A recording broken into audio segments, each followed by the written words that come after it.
Hello everyone, it's Alice here again with another video. I'm a little bit peeved right now because I forgot to record the audio during my last run. It was a really good one too. I had proptosis and holy mantle. It was an amazing run, and I'm kind of kicking myself now. Everything came together so nicely, and of course, that happened to be the run where I forgot to check whether my audio was recording. Oopsies.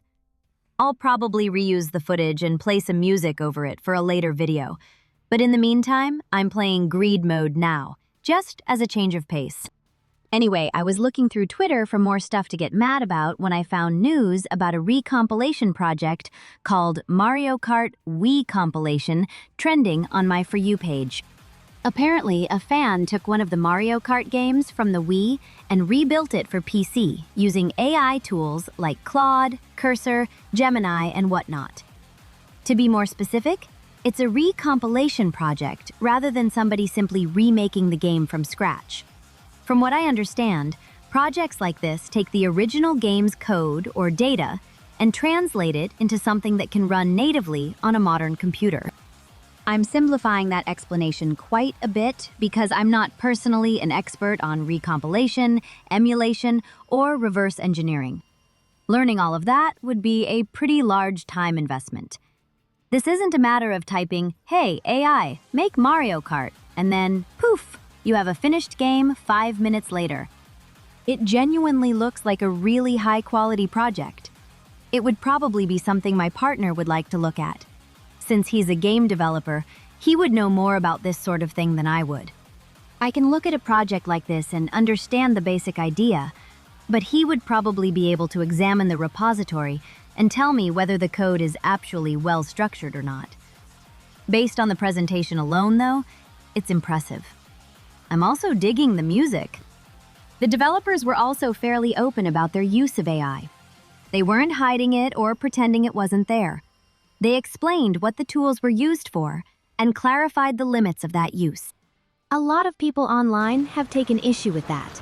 However, I've also noticed that plenty of people are actively pushing back against the technologically illiterate criticisms. Nature is healing. People are beginning to recognize when AI is being properly used as an assistant instead of immediately declaring that a project has no real value simply because AI was involved. A coding assistant does not automatically understand the entire architecture of a complicated software project. You would still need to know what you're doing and how to build the system. Proper judgment is still needed. One of the better uses of AI is for software development work like this, where it is being managed by a human who remains in the loop. That seems like one of the most practical applications for the technology. Programming contains a lot of repetitive work. There are tedious conversions, documentation tasks, debugging sessions, compatibility problems, and sections of code that are necessary without being particularly interesting to write. Having an assistant that can help with those jobs makes sense, especially when the person using it is capable of checking the results. It can also make large technical projects more approachable for smaller teams or individual developers. A fan project may not have a full engineering department behind it. It may only have a few people working on it during their free time. If an AI assistant helps them understand an unfamiliar library or translate old code, I wouldn't automatically see that as a problem. It's just another tool. There's an argument to be made that AI should be used to take care of tedious labor, rather than for something more abstract and creative like art. However, I kind of disagree with that argument as a whole. Personally, I don't like the wishy-washy attitude where people pick and choose which uses of AI are acceptable and which ones aren't. You'll see someone say that AI art is inherently evil because creativity should always remain human, but then they'll praise AI coding because programming is supposedly just boring labor. The line people draw between what is and isn't acceptable is asinine.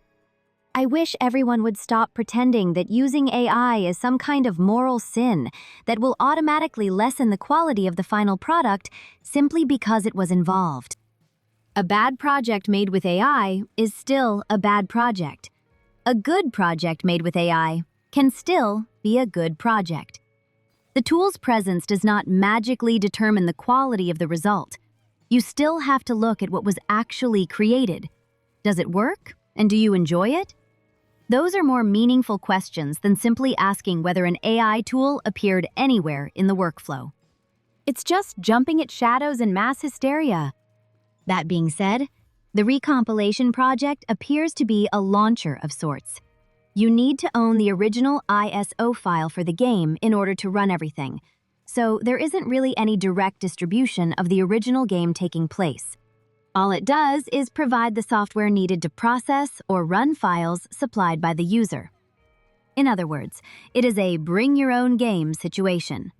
You are expected to obtain the original data yourself, rather than downloading a complete copy from the project. Although, depending on who you're talking to, especially Nintendo, they may say otherwise. The simple act of emulation may be enough grounds for legal action in their eyes, but that's a whole other can of worms that I have no interest in getting into the nitty-gritty of right now.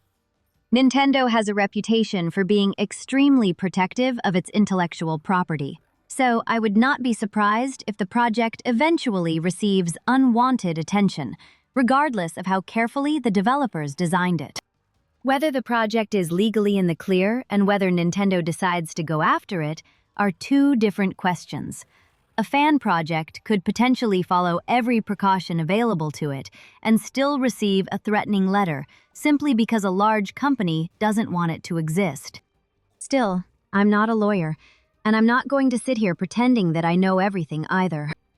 That aside, the developer's disclaimer says that AI was used strictly to assist with developing Mario Kart Wiicompilation. There are no AI-generated assets included in the project.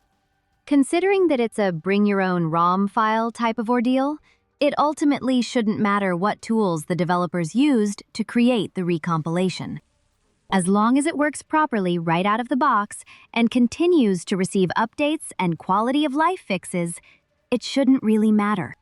For the average player, the most important question is probably whether the project actually runs at a stable frame rate and whether it's easy to set up. Those are the areas where the project will ultimately prove itself. If the software is shit and poorly made, then people will lose interest. If it becomes a reliable way to experience the game on PC, then most users probably won't care whether Claude helped with the development process or not. Considering the transparency surrounding the entire thing, and the current trajectory of the project as a whole, I see it having a bright future ahead of it. Does something like this interest you? Would you like to try it out for yourself? Do you think using AI coding assistants cheapens a project, or do you see them as another tool that developers can use responsibly? And do you think people judge AI inconsistently depending on whether it is being used in art, programming, writing, or some other field? Leave your thoughts in the comments down below. Thank you for watching, and take care.